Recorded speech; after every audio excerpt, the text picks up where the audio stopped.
वर्षर नाबालिका कन्या को 35 वर्ष बरर विवाह उद्यम पंड। रुचिका समाज मंगल संगठन जिला संयोजिका शिवानी नायक निर्देश क्रमे हरप्रिया पति और अन्य सदस्य माने चकेईशियाली अंचल साई मंदिर निकट में पहुंची जड़े नाबालिका झीर बाहाघर को रोक लगाई। चकेईशियाली अंचल जड़े नाबालिका झीर नयगढ़ अंचल जड़े 35 वर्षीय युवक सहित बह आयोजन चलता। खबर पाई बाल्य विवाह निरोधी अधिकारी और स्थानीय पुलिस को खबर दिया पर घटनास्थल में थाना अधिकारी एवं बाल्य विवाह निरोधी अधिकारी पहुंची हस्तक्षेप पर नाबालिका एवं बर को चकेईशियाणी थाना को नि जाइथिला। घटनास्थल में नाबालिका को जितेबाला अधिकारी ने चाहूले परिवार पक्ष छाड़िया नाराज होते।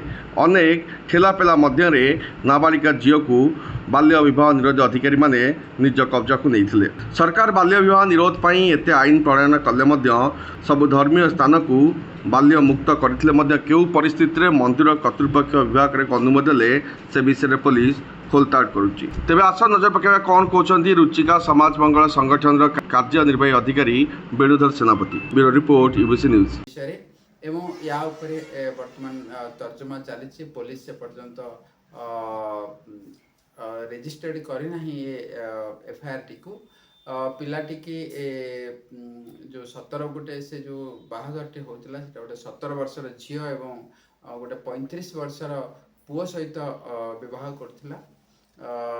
ए परिप्रेक्षी झील को उद्धार करा जाई सीडब्ल्यूसी रे प्रोडक्शन करा जाई ताको विश्व जीवन सेवा संघर ओपन शेल्टर रखा जाइछि एवं ए विषय फर्दर इन्वेस्टिगेशन चलछि।